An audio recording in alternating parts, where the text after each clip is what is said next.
Selamat siang Bro and Sis. Kita kembali ke podcast kita, podcast Lanjut Gus. Kita kedatangan tamu ya. Tamu ini keren-keren semua ini Bro and Sis ya. Keren-keren dan tentunya yang menjadi andalan ya bagi warga DKI Jakarta dan yang sudah disiapkan oleh Partai Solidaritas Indonesia. Mohon maaf sebelumnya Bro and Sis, ini memang sudah lama nggak tayang ya. Jadi podcast Lanjut Gus ini nanti kedepannya kita akan lebih sering-sering ya Bro ya.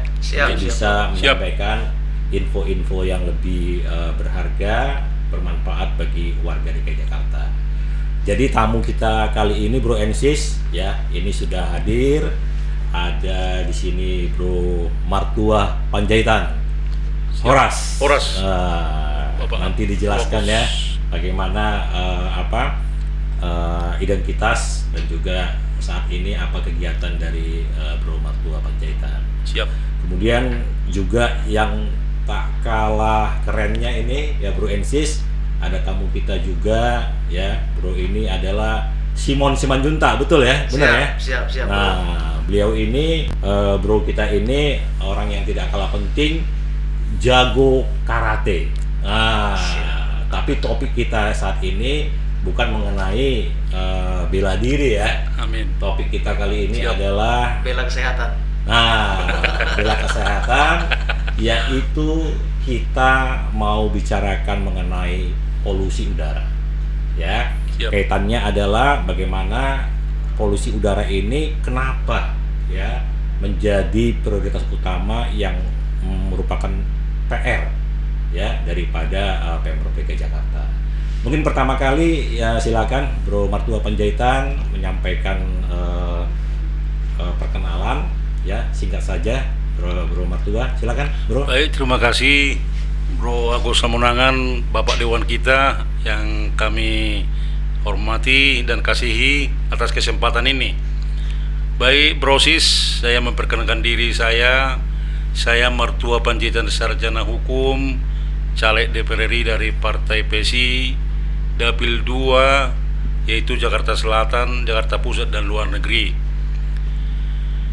Kemudian saya memohon dua restu dari Bro dan Sis, karena saya yakin dan saya percaya bahwa ini adalah kesempatan yang baik dari partai kita, Partai PSI yang luar biasa.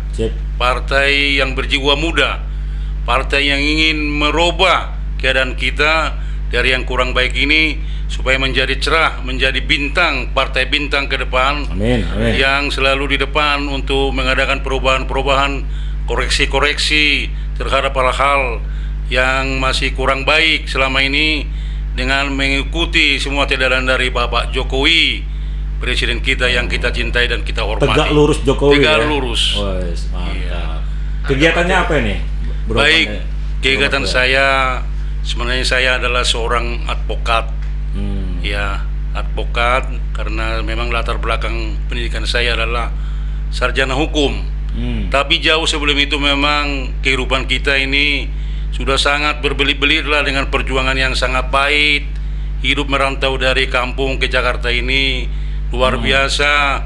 Walaupun kita udah sarjana, karena kita memang ada jiwa idealis yang murni, yang baik, yang positif. Kita sampai ngenekin, nyupirin, sampai terpilih menjadi supir teladan, pengemudi teladan. Oh, pernah supir teladan ya? Pernah Bro Agus, lewat dewan kami yang kami hormati. Tahun 95 persisnya, dari 1.000 orang lebih waktu itu yang disaring. Ya puji Tuhan saya terpilih menjadi driver terbaik dari. Berarti cocok nih nanti polusi udara kita kaitkan dengan kemacetan. Siap. Ya selama informasi atau mungkin situasi sekarang boleh nanti Bro Martua sampaikan. Siap. Sekarang silakan mungkin Bro Simon Siap. bisa memperkenalkan. Terima kasih Bapak Dewan kita Bro Agus Samunangan. Terima kasih sudah diberi kesempatan. Ya, saya perkenalkan diri saya dulu, Simon Simanjuntak. Kebetulan saya juga bacalek dari PSI untuk Dapil 1. dapil 1 untuk semua kecamatan. Bacalek bakal calon Calon. legislatif ya. Siap. Oh iya. Siap. Jadi saya untuk di Jakarta Pusat itu kita ada 8 kecamatan yang harus kita tempuh. Jadi Banyak juga ya bro ya. Ya kalau saya bilang sih dapil capek. Oh. Dapil capek Iya. Kita harus Siap caleg capek gitu ya. harus siap capek. Karena bagi saya pertama kali saya bergabung di PS ini, saya anggap ini PS ini partai petarung. Partai petarung karena berani tanpa settingan. Contohnya di masa kasus Lem Aibon, situ saya ikutin sampai tuntas. Makanya saya tertarik, saya bergabung saat itu. Begitu saya melihat perjuangannya semaksimal itu, saya langsung bergabung mendaftar secara online menjadi anggota PSI. Makanya sesuai dengan jiwa saya, jiwa petarung, saya siap jadi petarung untuk di PSI. Tanpa mahar ya. Tanpa mahar, Iya. nggak ada mahar. Ya itu bro NSIS, tadi perkenalan dari para narasumber kita. Ya ini sangat menarik. Nanti sebelum kita masuk ke materi ya pembahasan mengenai polusi udara, kita break sebentar ya, untuk memberikan juga kesempatan ya bro NSIS nanti bisa mencerna apa yang nanti akan disampaikan. Jadi kembali lagi podcast kita ini bernama Lanjut Gus. Lanjut Gus.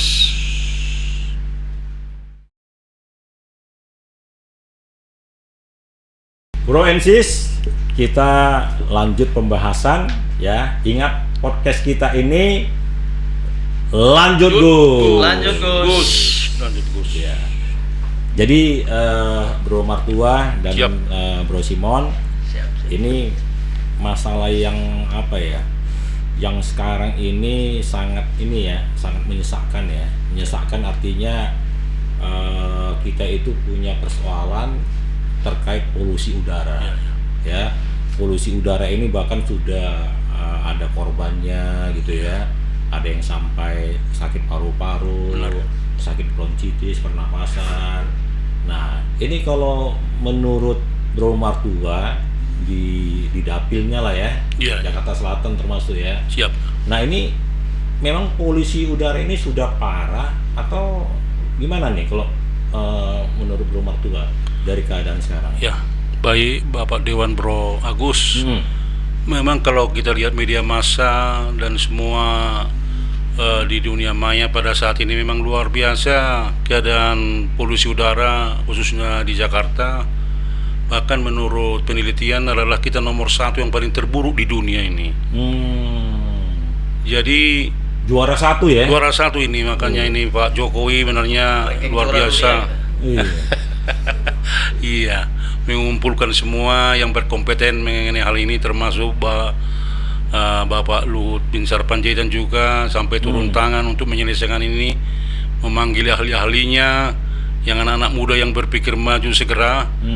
Dan mungkin salah satu ya penyebabnya karena kemacetan jalan di Jakarta juga, mobil-mobil yang dipakai semua membuang emisi gas yang kotor.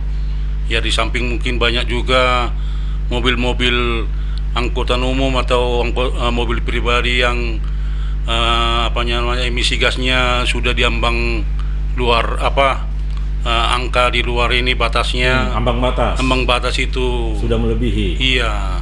Oh. Ini mungkin jadi dari Dinas Lalu Lintas Jalan Raya juga yang berkompeten sebenarnya harus bertindak ini mungkin dari Pemda ini. Nah, Mungkin- dari Bro Simon ini ya, dengan yang disampaikan sama Bro Martua tadi, memang ini sudah dari dulu atau baru-baru ini saja sepertinya orang tiba-tiba ya kalang kabut polusi udara gitu kan, bahkan mungkin kita akan pakai masker lagi. Nah, kalau menurut Bro Simon nih sebagai bacalek capek ini ya, Bacalek. ini capek lagi nih. Gimana menurut Bro Simon nih? Ya kembali kita bahasa tadi ya. Sebenarnya sih dari dulu ya. Sadarnya baru sekarang. Sadarnya baru sekarang. Iya. Iya. Sebenarnya masalah polusi udara itu dari dulu ya, dari dulu karena apa? Kurangnya kesadaran masyarakat untuk penggunaan semacam kendaraan ya, dari asap kendaraan itu yang menyebabkan banyak mengandung gas-gas negatif lah kita bilang ya. Jadi ya kesadaran itu bobrok kita bilang. Bobrok sehingga menciptakan lingkungan udara yang nggak sehat. Yang nggak sehat. Karena itu, buangan dari itu tadi ya. Itu juga disebabkan ya itulah kemacetan itu. Dengan banyaknya tingkat kendaraan di DKI ini, sehingga menimbulkan kemacetan. Kemacetan itu juga menyebabkan polusi udara yang nggak sehat. Jadi sebenarnya itu bukan sekarang, seperti saya bilang tadi, ya dari dulu. Dari dulu ya. Baru sekarang disadari. Baru sekarang ini dianggap sangat mengganggu ya. Sangat mengganggu. Jadi artinya tindakan pemerintah selama ini ya Bro Martua. Siap. Menurut Bro Martua ini khususnya Pemprov DKI. Iya. Ini apa tindakannya ini biasa-biasa saja atau ya udahlah nanti berubah lagi. Iya. Bahkan pernah dikatakan ya udara itu nggak pakai KTP katanya. Nah, ini menurut Bro Martua gimana? Sebenarnya pelaksana gubernur kita saya lihat udah berpikir baik karena kita lihat bersama ada beberapa kebijakan, antara lain satu WFH itu work from home, artinya untuk mengurangi kedatangan orang ke Jakarta dengan memakai motor atau mobil atau apapun itu. Ya mungkin 50%, mungkin kita itulah cara dari Pemda kita dan para pihak yang lain untuk mengurangi emisi gas yang kotor ini. Ya mungkin banyak lagi himbauan-himbauan di rumah-rumah, pemakaian kompor apa dan sebagainya yang menghasilkan udara yang kurang baik itu juga, dan membakar sampah-sampah dan lain sebagainya. Dan mungkin sebenarnya Pemda juga di samping yang tadi harus menganjurkan segera penanaman pohon-pohon untuk menyerap udara yang kurang baik lah. Jadi kalau menurut saya memang emisi kendaraan tadi ya, iya, bisa diserap ya. Iya. Jadi menurut saya seperti himbauan dari Bapak Luhut Bin Sarpanjaitan juga dan Bapak Jokowi, yaitu untuk memakai mobil-mobil dengan jangan memakai bahan bakar yang ini lagi solar apa bensin, ya yang listrik lah kalau bisa. Jadi pakai kendaraan listrik, mobil listrik atau motor listrik. Ya, atau motor listrik. Dan kita lihat kan pemerintah juga udah mensubsidi 7 juta tiap ini pembelian satu kendaraan itu untuk sepeda motor itu. Jadi saya pikir itu mungkin itu bisa dilakukan oleh Pemda DKI, kebijakan nasional turunannya ke Pemda DKI. Seperti itulah barangkali yang kita lihat. Artinya udah berusaha lah kita. Berusaha ya. Nah, tapi seperti yang dibilang oleh Bro Simon tadi, yang utama memang kesadaran masyarakat itu. Kesadaran masyarakat. Iya, kita dari rumah lah semua berangkat. Kalau kita dari rumah benar-benar ingin membantu pemerintah, walaupun pemerintah berusaha, artinya ada mulai kompor yang di rumah juga, kompor yang kita pakai diganti jadi kompor listrik. Iya boleh, kalau boleh listrik juga semua. Iya. Kebijakan bawa mobil juga, kalau bisa naik kendaraan umum aja lah. Kendaraan umum. Iya. Jadi kembali lagi ya, Bro Martua tadi sudah menyampaikan, Bro Simon melihat pemerintah ini Pemprov DKI ya, apa langkah-langkah tadi sudah cukup efektif atau apa ya, kemauan Pemprov DKI sendiri ya melalui dinas terkait itu bagaimana? Apa masih setengah-setengah? Khususnya di ini nih, di Dapil Capek ini nih. Dapil Capek. Gimana? Dapil yang aktif dengan perkantoran ya. Iya, karena kan di situ kan lalu lalang mobil-mobil ya, kendaraan bermotor. Nah, sudah efektifkah tindakan dari Pemprov DKI, katakanlah melalui Dinas Lingkungan Hidup, atau masih menganggap ya terserah warga lah, terserah daripada mereka-mereka yang menikmati perjalanan di lalu lintas DKI Jakarta. Gimana, Bro? Kalau menurut saya sih seperti yang dibilang Bro Martua tadi, untuk pemberlakuan WFH ya. Iya. Itu bagi saya bukan solusi yang tepat ya. Solusi yang tepat karena tujuannya itu untuk mengurangi penggunaan kendaraan. Iya. Mereka ke kantor tidak menggunakan kendaraan, tapi mereka ke mall, ke tempat wisata, ke pasar, tetap aja menggunakan kendaraan kan. Iya. Tetap aja dia aktif di kehidupan dia di luar pekerjaan. Iya. Jadi tetap aja yang terjadi membuang polusi emisi udara. kotor juga ya. Tetap aja terjadi polusi udara. Jadi itu bagi saya itu bukan solusi yang tepat ya, karena seperti saya sampaikan tadi ya nggak akurat lah. Iya. Akuratnya itu ya pemerintah itu kalau bisa ya, saran saya menyediakan transportasi umum yang menggunakan tenaga listrik. Boleh. Menggunakan tenaga listrik dan tidak memberatkan masyarakat. Iya. Iya. Contohnya kalau untuk biaya transportasinya ya harus bisa, kalau bisa meringankan masyarakat, jangan biaya Amin. transportasinya mahal kan gitu. Biaya transportasi umum. Iya. Apa nggak usah bayar sekalian? Ambil lah, Gratis? Iya. bisa bayar. Oh. Kalau memang pemerintah bisa menyiapkan anggaran untuk ke situ, Siap. lebih bagus. Ya, Kan sebenarnya di situ yang diperlukan ya pemerintah menggaji drivernya.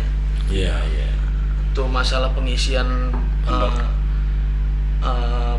bahan bakar listriknya tinggal disiapkan stasiunnya kan gitu. Tinggal dianggarkan saja ya. Dianggarkan saja. Iya, iya. Jadi tidak usah WFA itu juga kadang kasihan perusahaan ya. Betul. Dibikin WFA, kadang kalau karyawannya yang di rumah dia benar-benar melaksanakan pekerjaan dia masih enak, ini yang ada dia tidur, nyalakan ini laptop, pura-pura seolah-olah bekerja padahal dia lagi tidur.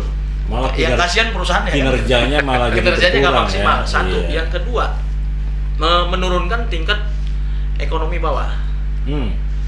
Kalau dibikin WFA secara otomatis yang dikorbankan di situ adalah jasa transportasi umum, pedagang kecil, kuliner. Oh. Jadi pasti akan ada yang dirugikan. Pasti berkurang ya pangsa pasarnya ya. Iya. Konsumennya berkurang ya. Benar. Nih Bro and Sis, makin menarik nih. Siap. Ya. Ini nggak akan ada habis-habisnya ya kalau kita bahas mengenai bagaimana terjadinya polusi udara dan tindakan daripada pemerintah khususnya Pemprov DKI Jakarta. Kita nanti akan mencoba menggali lagi ya di sesi ketiga ya apa sih yang diajukan ya solusi yang menurut caleg-caleg kita ini ya yang terbaik, dan juga tentunya kalau tadi disinggung masalah anggaran ya, saya jadi ini juga nih tertarik juga ini ya, PSI katanya punya politik anggaran gitu kan, anggaran yang Rp1 pun jangan sampai terbuang untuk hal yang sia-sia. Siap. Ya, harus dikembalikan kepada kebutuhan warga DKI Jakarta. Siap. Ya, berikutnya nanti akan kita singkap lagi lebih jauh ya terkait dengan solusi yang ditawarkan. Jadi jangan lupa ya, podcast kita ini adalah Lanjut Gus. Lanjut Gus.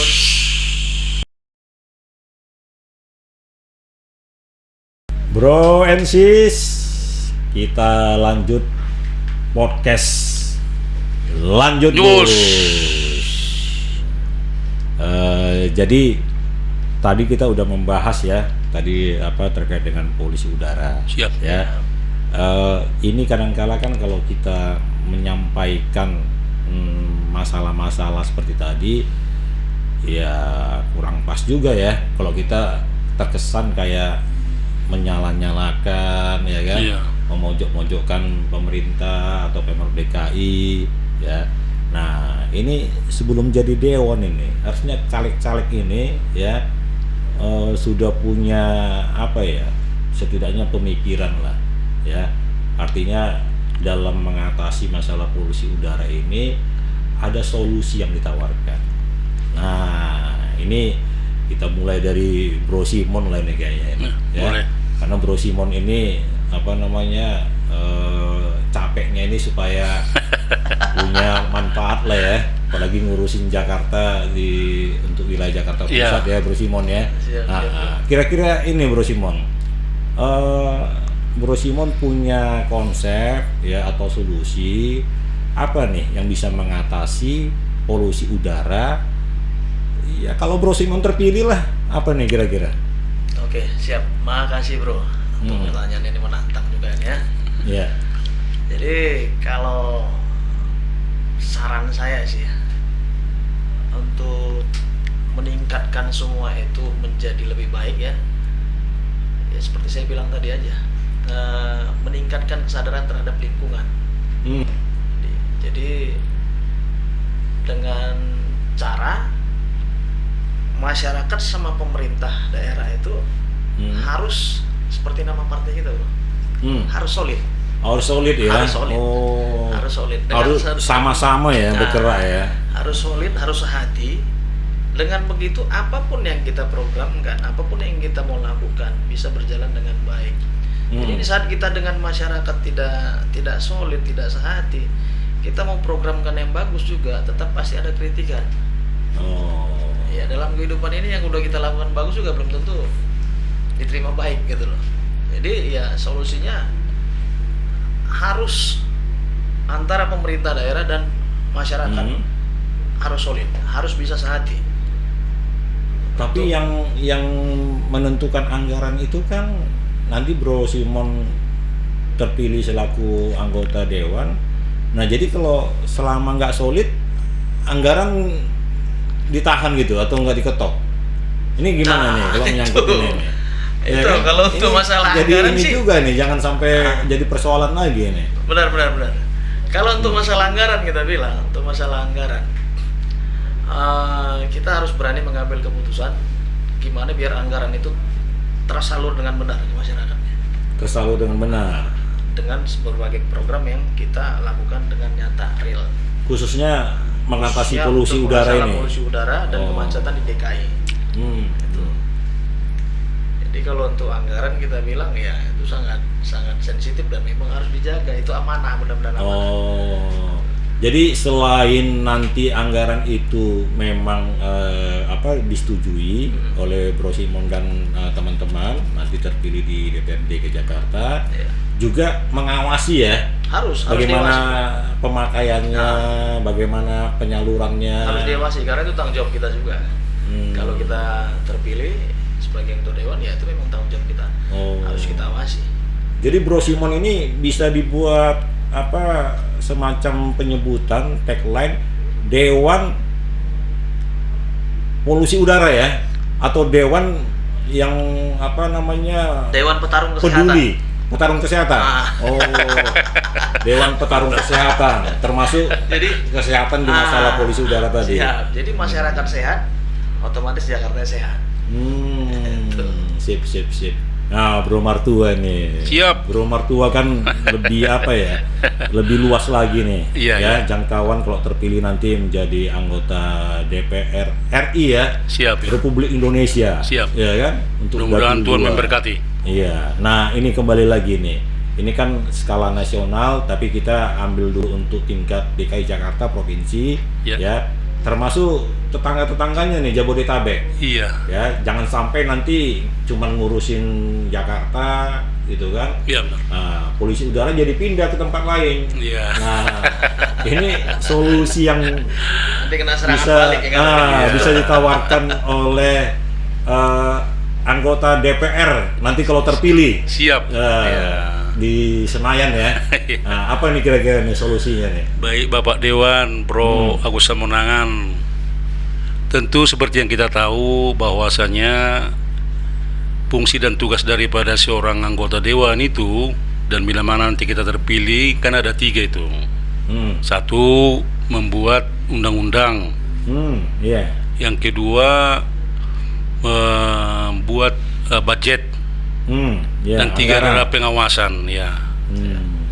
Jadi yang pertama tentu semua tindak tanduk daripada pelaksanaan daripada eksekutif itu tentu selaku kita anggota dewan nanti dari PS ini, kalau kita terpilih oleh rakyat, kita harus membuat aturan yang benar-benar memihak kepada rakyat. Undang-undangnya ya. Undang-undangnya yang berpihak kepada rakyat ya. Iya.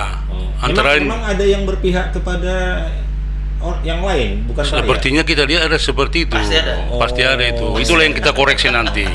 Iya. Itulah yang mau dirubah. Iya. Kaitannya antara lain mungkin dengan dalam hal ini ya, karena polusi udara ini. Ada kaitannya ke Kementerian Perhubungan dengan mendatangkan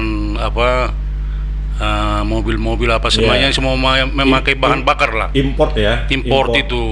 Itu mobil-mobil baru ya kan? Iya. Atau termasuk mobil-mobil bekas, Itu. ya kan? Itu. Pada bebas masuk ke Indonesia, ini juga Harus kita awasi, Harus harus kita diawasi, aturan, ya. kita rubah semua lah. Oh, Ya, iya, merubah yang benar-benar supaya jangan ada polusi udara lah di sini. Kedua, Kementerian Lingkungan Hidup dan Kehutanan juga. Ya. Nanti aturan-aturan di sini kita koreksi lagi semua itu, seperti apa, kenapa. Oh.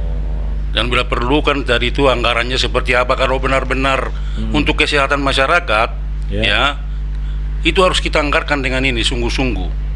Kalau butuhnya banyak untuk kepentingan masyarakat mengatasi polusi udara, dikasih banyak sama anggota DPR. Siap kalau memang benar-benar untuk rakyat, kita harus meminta, PSI ini harus meminta ke rakyat lah, memihak ke rakyat lah semua aturannya. Iya. Sekaligus yang ketiga, kita harus mengawasi bagaimana pemerintah. Makanya disebutkan hadir kerja untuk rakyat. Oh, Siap, lanjut Gus. Di situ dia berarti ya. Iya. Jadi seperti yang disampaikan oleh saudara Bro Simon ini, bacalek DPRD Dapil Jakarta Pusat, Dapil 1 ya. Yang satu ya. Ya benar itu. Jadi di tingkat turunannya nanti kan ke provinsi-provinsi. Mungkin beliau inilah nanti dengan Pak Dewan yang ada dari kita untuk mengawasi ini seperti ini persisnya. Jadi harus dimulai dari aturan semuanya. Termasuk dari tadi yang dari rumah sendiri, kesadaran masyarakat. Itu yang paling bagus. Taat aturan, taat hukum, ya, sadar pribadi. Jadi seperti tadi ya, sadar terhadap lingkungan. Iya. Solusi itulah ya, Iya. yang menurut anggota DPR yang nanti DPR RI. terpilih, Iya. DPR RI, Iya. dan anggota DPRD DKI Jakarta Iya. yang nanti terpilih. Terpilih. Ya, yang nanti akan terpilih. Siap. Ya kita serahkan kepada warga DKI Jakarta. Iya. Ya, kalau memang mau udara bersih, ya polusi udara bisa diselesaikan, dituntaskan. Iya. Ya kita ini yang siap, ya kan, untuk mengatasi bagaimana terdepan mengatasi bagaimana kita bisa menyelesaikan polusi udara. Nah, begitu Bro Ensis. Jadi ya kembali lagi, jangan sampai ya Bro Ensis merasa kurang info ya, atau merasa hal ini bukan sesuatu yang penting ya. Menurut para caleg ini dan saya sendiri, ini masalah penting dan akan kami perjuangkan nanti di pemilu 2024. Ya, nantikan berikutnya nanti bagaimana pembahasan kami mengenai topik-topik yang update, yang hangat, yang ada di DKI Jakarta khususnya. Ya, melalui podcast Lanjut Gus.